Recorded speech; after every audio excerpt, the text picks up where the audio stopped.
गौसे आज़म का नाम लेता हूँ, या गौसे आज़म।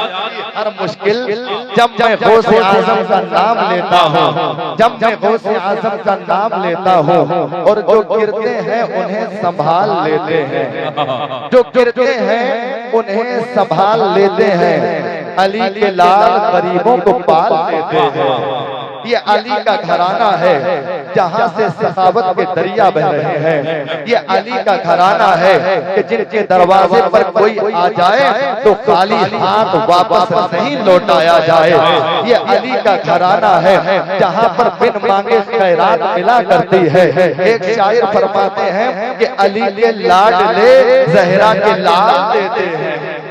अब देखना कौन कौन अपने आप को रोक सकता है। हमारे इस्लाम निज़ामी साहब जो हैं पढ़ रहे थे तो आप पढ़ पढ़ कर नजराना पेश कर रहे थे। 4 मिसरे मैं पढ़ रहा हूँ। अब देखता हूँ कौन कौन हजरत मौला अली से मोहब्बत करता है, इमाम हसन और इमाम हुसैन से मोहब्बत करता है, और गौसे पाक से मोहब्बत करता है। हाजिर करता हूँ कि अली के लाडले ज़हरा के लाल देते हैं, अली के लाडले ज़हरा के लाल देते हैं, बगैर मांगे ही झोली में डाल देते हैं, बगैर मांगे ही झोली में डाल देते हैं। और ब्रांड देखना कैसे हो बनी अपनी, ब्रांड देखना कैसे हो बनी अपनी, ब्रांड देखना कैसे हो बनी अपनी, हसन हुसैन मदीने का माल देते हैं। ब्रांड देखना कैसे हो बनी अपनी, हसन हुसैन मदीने का माल देते हैं। तो जो गिरते हैं उन्हें संभाल लेते हैं, अली के लाल गरीबों को पाल लेते हैं। और मेरे गौसे पाक को अल्लाह ने वो रुतबा दिया है, मेरे गौसे पाक को अल्लाह ने वो रुतबा दिया है जो कब्र से मुर्दे को जिंदा निकाल लेते हैं। नारे तकबीर, नारे रिसालत, करामते गौसे आज़म। ज़माने को आकर बताना पड़ेगा मैं हूँ कादरी, ये जताना पड़ेगा। अगर गौसे आज़म लगा देंगे ठोकर तो मुर्दे को बाहर फिर आना पड़ेगा। शायर फरमाते हैं कि दीने अहमद का परस्तार कहा जाता है, दीने अहमद का परस्तार कहा जाता है, मुझको दीवाने सरकार कहा जाता है, मुझको दीवाने सरकार कहा जाता है।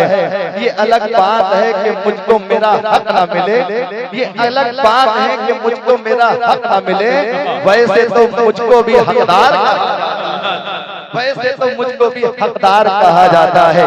मेरे प्यारे सुन्नी मुसलमानों, गौसे पाक रज़ी अल्लाह ताला अन्हु इरशाद फरमाते हैं, कुल्लु वलिय्यिन लहू कदमुन व इन्नी अला कदम नबी बदरिल कमाल।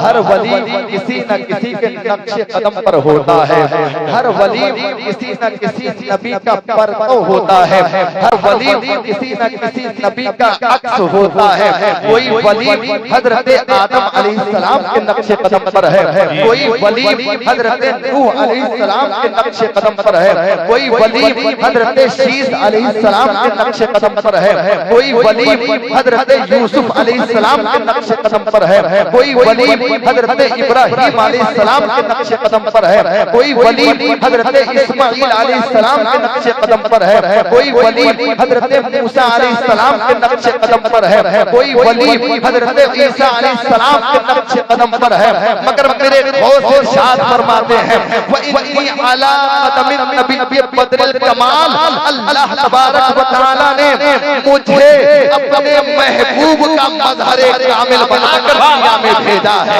मेरे गौसे पाक रज़ी अल्लाह ताला अन्हु, मेरे आका मदीने के ताजदार सल्लल्लाहु ताला अलैहि वसल्लम के मज़हरे कामिल हैं। और यही वजह है कि बड़े बड़े औलिया किराम ने गौसे पाक की बारगाह में नजराने अकीदत व मोहब्बत पेश किया और गौसे आज़म की अज़मत व शान को यूं बयान किया कि मेरे गौसे आज़म की अज़मत व शान ये थी कि गौसे आज़म हर परेशान हाल और हर मुसीबत ज़दा की दस्तगीरी फरमाया करते थे।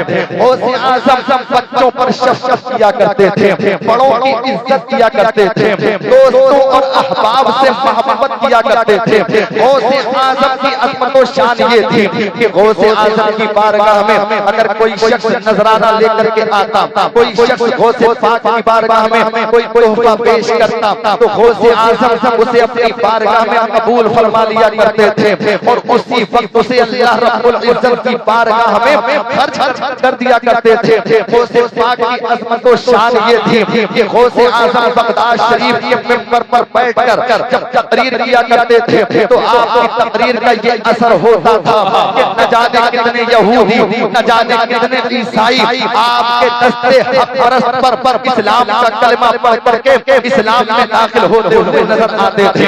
गौसे आजम की तकरीर का ये असर होता था, न जाने कितने गुनहगार, कितने खताकार गौसे पाक के दस्ते हक परस्त पर तौबा करते हुए नजर आते थे। गौसे पाक की अज़मत और शान हम और आप क्या बयान कर सकते हैं?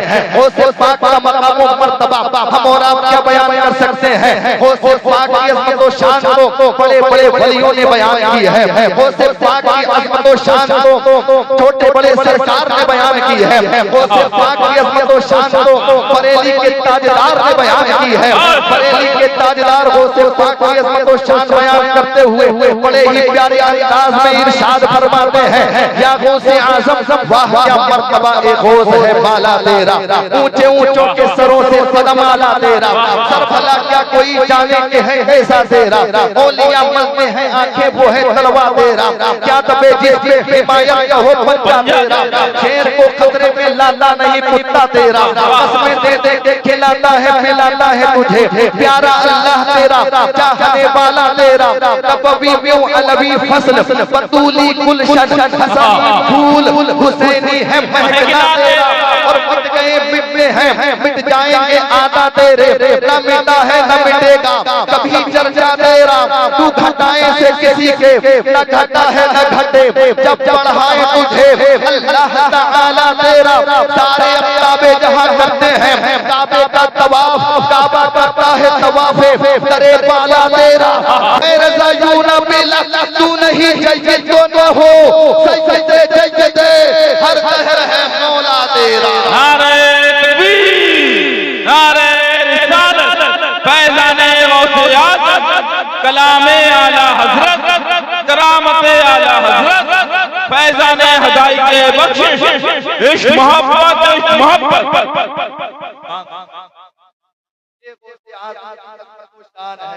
और आप क्या बयान कर सकते हैं? अल्लाह के बड़े बड़े वलियों ने बयान की है, अल्लाह के बड़े बड़े नेक बंदों ने गौसे पाक की अज़मत और शान को बयान किया है। हज़रात मोहतरम, आइए मैं आप तमामी हज़रात के सामने उस आयत मुक़द्दसा का तर्जुमा करूं और फिर अपनी बात को आगे बढ़ाऊं जो मैंने आपके सामने खुतबा में तिलावत करने का शरफ हासिल किया है। आइए आप तमामी हज़रात आयत मुक़द्दसा का तर्जुमा समाअत करते चलें। मेरा रब कुरान मजीद फुरकान हमीद में इरशाद फरमाता है, कुरान मजीद है और कुरान मजीद का 11वां पारा है और 11वें पारे की आयत मुक़द्दसा है। परवरदिगार आलम इरशाद फरमाता है, या अय्युहल्लज़ीना आमनू, यानी ऐ ईमान वालो, जरा ईमान वालो बोलो मचल के सुभान अल्लाह।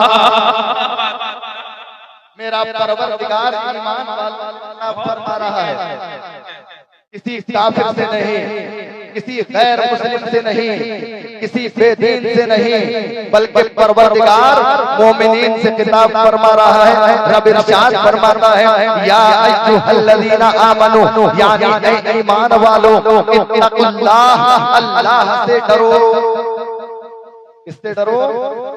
अल्लाह से डरो। हमने पूछा मौला तुझसे डरने का मतलब क्या है, तुझसे डरने का माना क्या है, तुझसे डरने का मफहूम क्या है? तो जवाब मिला कि मुझसे डरने का मतलब ये है कि जिन बातों को, जिन कामों को करने का मैंने तुम्हें हुक्म दिया है उन पर अमल होना चाहिए, और जिन बातों से मना किया गया है उनसे पास रहना चाहिए।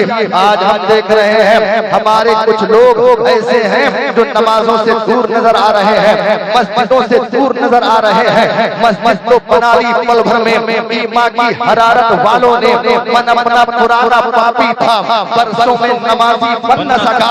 मस्जिदें बरसिया ख्वाहें कि नमाजी न रहे, यानी वो साहिबे औसाफ हिजाजी न रहे।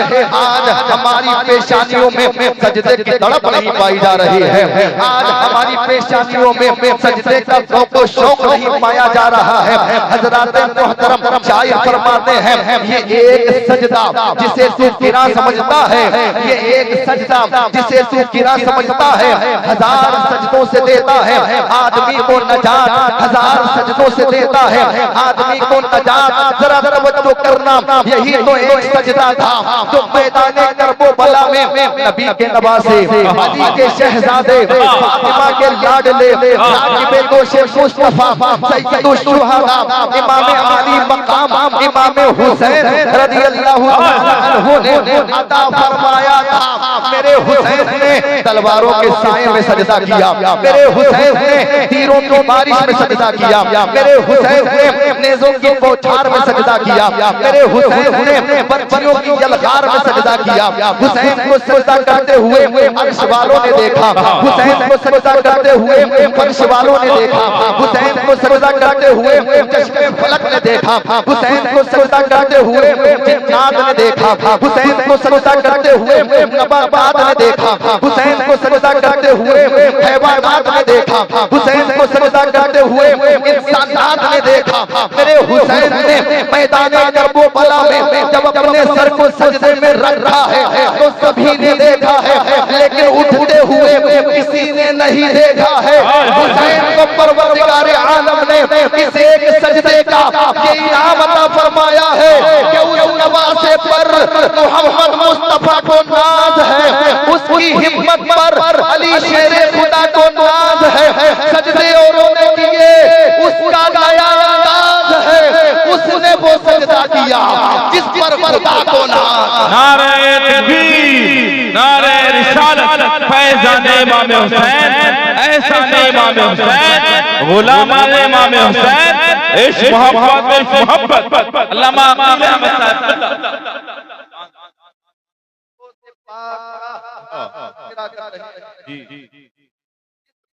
आज़म की महफिल में हम और आप बैठे हुए हैं। जानते हो ये गौसे आज़म कौन है? ये कौन गौसे आज़म है? ये वो गौसे आज़म है कि वालिद साहब की तरफ से आपका सिलसिले नसब इमाम हसन से जाकर के मिल रहा है, और वालिदा माजिदा की तरफ से आपका सिलसिले नसब इमाम हुसैन से जाकर के मिल रहा है। बाप दादा की अज़मत व शान ये रही कि मस्जिदों को आबाद फरमा दिया, बाप दादा की अज़मत व शान ये रही कि सजदों की हिफाजत करते हुए नजर आए, बाप दादा की अज़मत व शान ये रही कि मस्जिदों की हिफाजत करते हुए नजर आए, बाप दादा की अज़मत व शान ये रही कि नमाजों की पाबंदी करते हुए नजर आए। जब बाप दादा की ये अज़मत व शान है तो औलाद भी नमाजों की पाबंदी करती हुई नजर आती है, औलाद भी मस्जिदों की हिफाजत करती हुई नजर आती है, औलाद भी सजदों की हिफाजत करती हुई नजर आती है। गौसे पाक रज़ियल्लाहु ताला अन्हु का सिलसिले नसब वालिद साहब की तरफ से इमाम हसन से मिल रहा है, और वालिदा माजिदा की तरफ से इमाम हुसैन से मिल रहा है। आइए गौसे पाक का सिलसिले नसब सब पहले मुलाजा कर लीजिए, उसके बाद मैं अपनी बात को आगे बढ़ाने की कोशिश कर रहा हूँ। ये कौन गौसे आज़म है? वो गौसे आज़म जिनके वालिद गिरामी का नाम हजरत अबू सालेह मूसा चंकी दोस्त रहमतुल्लाहि ताला अलैह है, उनके वालिद हजरत अब्दुल्लाह हम्बली, उनके वालिद हजरत यहया जाहिद, उनके वालिद हजरत शमसुद्दीन ज़करिया, उनके वालिद हजरत अबू बकर दाऊद, उनके वालिद हजरत मूसा सानी, उनके वालिद हजरत अब्दुल्लाह सालेह, उनके वालिद हजरत मूसा जौन, उनके वालिद हजरत अब्दुल्लाह महर, उनके वालिद हजरत हसन मुसन्ना, उनके वालिद हजरत इमाम हसन, उनके वालिद हजरत मुश्किल कुशा शेरे खुदा अली मुर्तज़ा, और उनके आका व मौला मामा व मलजा जनाबे मोहम्मद रसूलुल्लाह। जिंदाबाद जिंदाबाद, सुभान अल्लाह। के बोलो मुसलमानों सुभान अल्लाह। सुभान के गौसे पाक का सिलसिले नसब है जो वालिद इमाम हसन से जाकर मिल रहा है और वालिदा माजिदा की तरफ से गौसे पाक का सिलसिले नसब मुलाहजा कीजिए, इंशाअल्लाह ईमान ताज़ा हो जाएगा।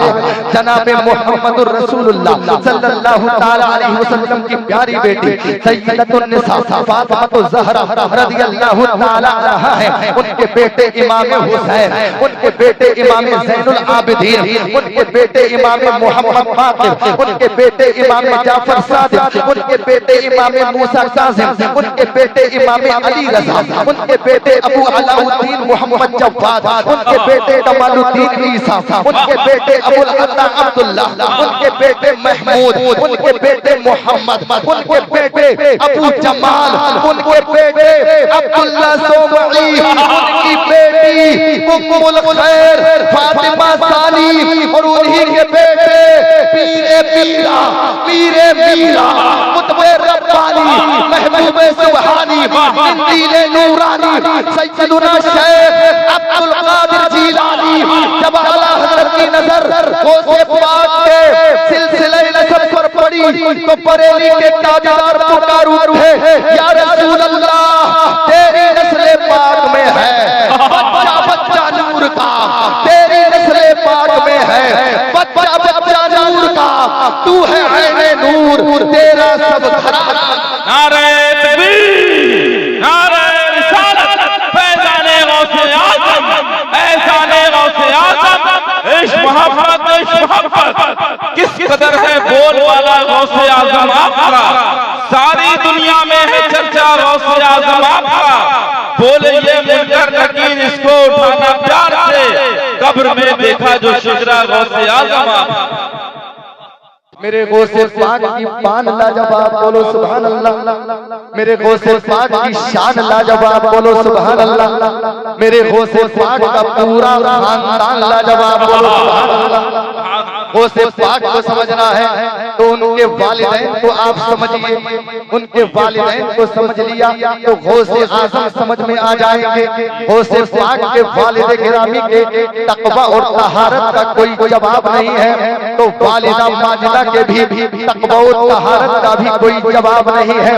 गौसे पाक के वालिद गिरामी भी परहेजगार है तो वालिदा माजिदा भी परहेजगार है। गौसे पाक के वालिद गिरामी तकवा शिआर है तो वालिदा माजिदा भी तकवा शिआर है। हजरात जब माँ बाप परहेजगार हुआ करते हैं, जब माँ बाप तकवे वाले हुआ करते हैं, जब माँ बाप नेकूकार हुआ करते हैं तो औलाद भी नेकूकार हुआ करती है, औलाद भी परहेजगार हुआ करती है, औलाद भी तकवा शिआर हुआ करती है। आज लोग कहते हैं कि हमारी औलाद नाफरमान हो गई है, आज लोग कहते हैं कि हमारी औलाद बात नहीं मानती है, आज लोग कहते हैं कि हमारी औलाद हुक्म नहीं मानती है, आज लोग कहते हैं कि हमारी औलाद आवारा लड़कों के साथ घूमती है, आज लोग कहते हैं कि हमारी औलाद अय्याश लड़कों के साथ बैठती है, आज लोग कहते हैं कि हमारी औलाद नाफरमान हो गई है। हमने कहा अगर तुमने तकवा और परहेजगारी इख्तियार की होती, अगर तुमने हलाल रोजी कमाई होती, अगर तुमने हलाल लुक़मा खाया होता और अपने बच्चों को खिलाया होता तो तुम्हारी औलाद भी परहेजगार बनती हुई नजर आती, तुम्हारी औलाद भी नेकूकार बनती हुई नजर आती, तुम्हारी औलाद भी तकवा शिआर बनती हुई नजर आती। गौसे पाक रज़ियल्लाहु ताला अन्हु के वालिदैन की अज़मत और शान ये है कि उनके तकवे और तहारत का कोई जवाब नहीं है। वालिद साहब ऐसे नमाजी के सफर में है तो नमाजों की पाबंदी हो रही है, हजर में है तो नमाजों की पाबंदी हो रही है। अगर आप जंगल में जा रहे हैं तो हाथ में तस्बीह है और बगल में मुसल्ला है और लब्बे जारी अल्लाह अल्लाह है, लब्बे जारी अल्लाह अल्लाह है। गौसे पाक के वालिद गिरामी सैर करते करते दरिया के किनारे चले जा रहे हैं। हजरात चलते चलते मेरे गौसे पाक के वालिद साहब की नजर दरिया में बहने वाले एक सेब पर पड़ती है। उसकी रंगत को देख करके उसकी तरफ माइल हो जाते हैं और लपक करके उस सेब को उठाते हैं और उठाने के बाद उसे सूंघते हैं। जैसे ही सेब को सूंघता है तो उसकी खुशबू ने दिलो दिमाग को मुअत्तर कर दिया है। आपने न आओ देखा न खाओ देखा, उस सेब को आपने झट से खा लिया और जैसे ही खाया है गले से नीचे उतरा है तो नफ्स लव्वामा ने मलामत करना शुरू कर दी। ए अबू साले मूसा जंगी दोस्त, तुमने सेब तो खा लिया है लेकिन तुमने इसके मालिक से इजाजत नहीं ली है। इसके मालिक की इजाजत के बगैर तुमने ये सेब खा लिया है। क्या ही अच्छा होता कि इसके मालिक की इजाजत मिल जाती, इसके मालिक से माफी तलब कर ली जाती। अगर दुनिया में ही इजाजत मिल गई, अगर दुनिया ही में माफी मिल गई तो आखिरत का मामला ही खत्म हो जाएगा, वरना क़यामत के दिन इसका जवाब देना मुश्किल हो जाएगा। अगर तुमने तुमसे पूछ लिया कि तुमने हमारे बाग का सेब खाया था लेकिन तुमने इजाजत नहीं मांगी थी, माफी तलब नहीं की है, लिहाजा अगर क़यामत के दिन अल्लाह ताला की बारगाह में तुमसे पूछ लिया गया तो जवाब देना मुश्किल पड़ जाएगा। इसी ख्याल से हजरत अबू साले मूसा जंगी दोस्त रहमतुल्लाहि ताला अलैह बाग के मालिक को तलाश करना शुरू कर देते हैं और तलाश करते करते उल्टे पांव वापस लौटते हैं। चलते चलते एक बाग नजर आता है। उस बाग के कुछ दरख्त दरिया के किनारे लगे हुए थे और उन दरख्तों पर, उन दरख्तों की टहनियों पर फल लगे हुए थे और उन टहनियों से फल टूट टूट के दरिया में गिर रहे थे। उस बाग के वालिद गिरामी ने सोचा हो ना हो वो सेब इसी बाग का है। आप उस बाग के अंदर दाखिल हो जाते हैं और बाग के मालिक को तलाश करते हैं तो बाग का मालिक भी वही मिल जाता है। हजरात गौसे पाक के वालिद गिरामी ने बाग के मालिक से कहा था हमने तुम्हारे बाग का एक सेब खा लिया है, अभी इजाजत मांगने के लिए आए हैं, माफी तलब करने के लिए आए हैं। या तो आप हमें माफ कर दीजिए या तो आप हमें इजाजत दे दीजिए या फिर इस सेब की हमसे कीमत ले लीजिए। हजरात बाग के मालिक ने ऊपर से नीचे तक नजर डाली। बाग का मालिक कोई ऐसा वैसा आदमी नहीं था बल्कि अल्लाह का वली था, अल्लाह का वली था। बाग के मालिक ने सोचा ये नौजवान कितना नेक है, ये नौजवान बड़ा नेक मालूम होता है, हमारे बाग के एक सेब को खा लिया है और उसकी माफी मांगने के लिए हमारी बारगाह में हाजिर हुआ है। वो भी ऐसा सेब खाया है जो दरिया में बह गया था, या तो उसे कोई दूसरा आदमी उठा करके खा लेता या वो कहीं ना कहीं जाकर के गल जाता या सड़ जाता। हजरात बाग के मालिक ने कहा कि ये बड़ा नेक मालूम होता है, बड़ा परहेजगार मालूम होता है। बाग के मालिक ने पूछा बेटा जरा ये तो बताओ तुम्हारा सिलसिला नसब क्या है? तो गौसे पाक के वालिद गिरामी ने अपना सिलसिला नसब बताया तो हजरत मौला अली तक रोशन मुनव्वर पाया, मौला अली तक रोशन मुनव्वर पाया। हजरत अब्दुल्लाह सोमरी ने सोचा ये बड़ा नेक बंदा है, हमारे बाग के एक सेब को उठा करके खा लिया है और माफी मांगने के लिए हमारी बारगाह में हाजिर हुआ है। एक हम हैं, हम भी अपने हालात पर गौर व फिक्र करें, हम भी अपने अपने हालात पर नजर डालें। आज हमारे इलाके में कोई शख्स मूंगफली बेचने के लिए मूंगफली का ठेला लेकर के आता है, हम उसके ठेले से चंद मूंगफली बगैर इजाजत के उठा करके खा लेते हैं। किसी मिठाई वाले की दुकान पर जाते हैं तो उसकी इजाजत के बगैर कुछ मिठाई उठा करके हम और आप खा लिया करते हैं। किसी फल वाले की दुकान पर जाते हैं तो उसकी इजाजत के बगैर फल उठा करके खा लिया करते हैं। जरा सोचो तो सही, अगर क़यामत के दिन इन चीजों के बारे में तुमसे सवाल कर लिया गया तो परवरदिगार आलम की बारगाह में क्या जवाब दोगे? गौसे पाक के वालिद गिरामी ने एक सेब खा लिया है तो माफी मांगने के लिए पाक के मालिक के पास पहुंच गए हैं और इजाजत तलब कर रहे हैं। हजरात पाक का मालिक कह रहा है जरा मुझे ये तो बताओ तुम्हारा सिलसिला नसब क्या है? तो अबू साले अपना सिलसिला नसब बयान कर रहे हैं कि मेरा सिलसिला नसब ये है। पाक के मालिक ने जब सिलसिला नसब सुना है तो मौला अली तक रोशन मुनव्वर पाया है। बाग के मालिक ने कहा तुम्हें इजाजत तो मिल जाएगी, तुम्हें माफी तो दे दी जाएगी, लेकिन हमारी एक शर्त है। हजरत अबू सालेह ने कहा जल्दी बताओ तुम्हारी शर्त क्या है। बाग के मालिक ने कहा हमारी शर्त ये है कि तुम्हें कुछ सालों तक हमारे बाग की रखवाली करनी होगी। अबू सालेह ने जैसे ही सुना तो कहा बस इतनी सी बात है, इतना काम तो मैं चुटकियां बजा करके हल कर सकता हूँ। हजरात मोहतरम बहुत बाग के वालिद गिरामी बाग की रखवाली करने के लिए तैयार हो जाते हैं और मदीन तक आपने बाग की रखवाली की। जब तक पूरी हो गई तो गौसे बाग के वालिद साहब बाग के मालिक के पास पहुंचते हैं और कहते हैं कि मैंने जितने दिनों तक आपने कहा था उतने दिन तक बाग की रखवाली की है, अब तो माफ कर दो, अब तो इजाजत दे दो। तो बाग के मालिक ने कहा अभी हमारी एक शर्त और बाकी रह गई है, वो ये कि हमारी एक लड़की है जो अपाहिजो मासूर है, उसके अंदर 5 ऐब है। नंबर 1 के वो बहरी है, नंबर 2 के वो अंधी है, नंबर 3 के वो गूंगी है, नंबर 4 के वो गुंगी है, नंबर 5 के वो लंगड़ी है। तुम्हें उससे निकाह करना होगा, तुम्हें उससे शादी करनी होगी।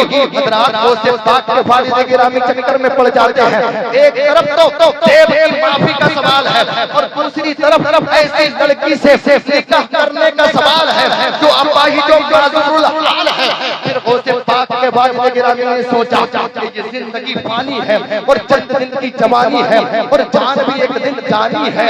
गौसे बाग के वालिद गिरामी ने कहा ठीक है, मैं आपकी लड़की से निकाह करने के लिए तैयार हूँ। हजरात दोनों का निकाह हो जाता है। जैसे ही गौसे बाग के वालिद गिरामी कमरे के अंदर दाखिल होते हैं तो क्या देखते हैं, निहायत ही हसीना और जमीला खूबसूरत लड़की कमरे के अंदर बैठी हुई है। जैसे ही देखा है तो सोचने लगे कहीं कोई अजनबिया तो नहीं आ गई, कहीं कोई और तो नहीं आ गई।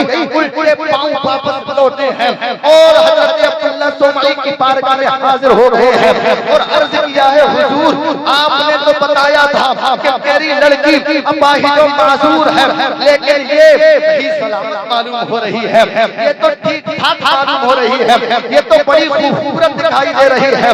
तो हजरत अब्दुल्लाह सोमाई ने कहा कि यही तो तुम्हारी बीवी है, यही तो तुम्हारी मनकूहा है, यही तो तुम्हारी जोजा है। मैंने अपनी बेटी के जो औसाफ बयान किए थे, मैंने अपनी बेटी को पहरा इसलिए बताया था कि कभी उसने शरीयत के खिलाफ कोई जुमला नहीं सुना। मैंने अपनी बेटी को अनकहा इसलिए बताया था कि कभी उसने शरीयत के कभी उसने किसी गैर महरम पर नजर नहीं डाली है। मैंने अपनी बेटी को गूंगा इसलिए बताया था कि कभी उसने शरीयत के खिलाफ कोई जुमला नहीं बोला है। मैंने अपनी बेटी को लुल्जा इसलिए बताया था कि कभी किसी की इजाजत से बगैर कोई चीज नहीं ली है। मैंने अपनी बेटी को लंगड़ा इसलिए बताया था कि कभी माँ बाप की मर्जी के बगैर घर के बाहर उसने कदम नहीं रखा है। यही तो तुम्हारी बीवी है, यही तो तुम्हारी मनकूहा है। मुझे कहने दिया जाए जिसका बाप कितना तकवे वाला हो एक सेब खा ले तो उसकी माफी के लिए कई सालों तक बाप की रखवाली करने के लिए तैयार हो जाए, उसकी माफी के लिए अपाहिजो मासूर लड़की से निकाह करने के लिए तैयार हो जाए और उसकी माँ इतनी तकवे वाली हो कि कभी शरीयत के खिलाफ कोई जुमला न बोले, कभी किसी की कोई चुगली न सुने, कभी किसी गैर महरम पर नजर न डाले, कभी किसी की इजाजत के बगैर कोई चीज न ले, कभी माँ बाप की मर्जी के बगैर अपने कदम बाहर न रखे। जिसका बाप इतना मुत्तकी हो और जिसकी माँ इतनी मुत्तकिया हो तो उनके यहाँ पैदा होने वाला बच्चा यकीनन पीरे पीरा मीरे पीरा मुतबे रब्बानी महबूबे सुबहानी दिल नूरानी सैयदुना शेख अब्दुल कादिर जीलानी ही होंगे।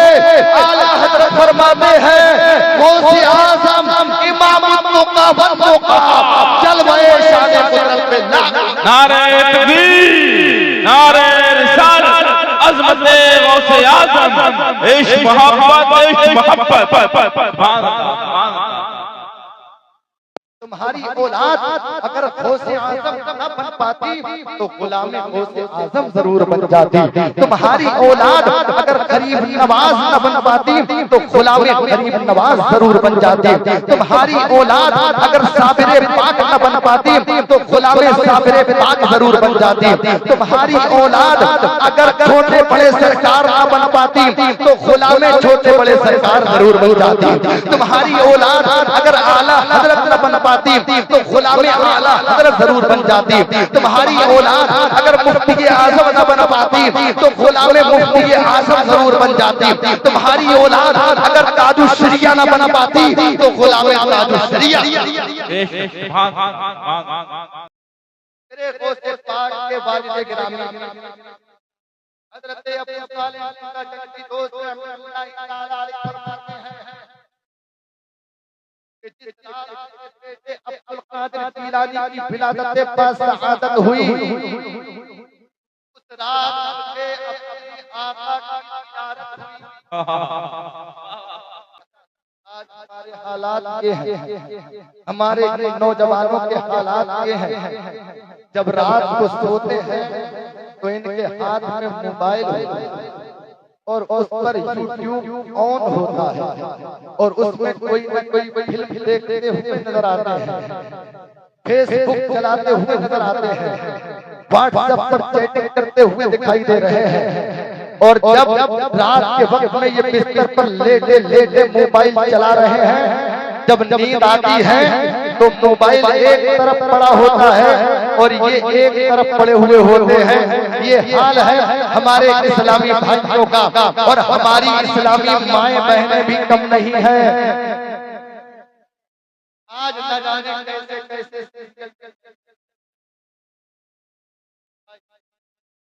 कैसे आज नाटक आ रहे हैं,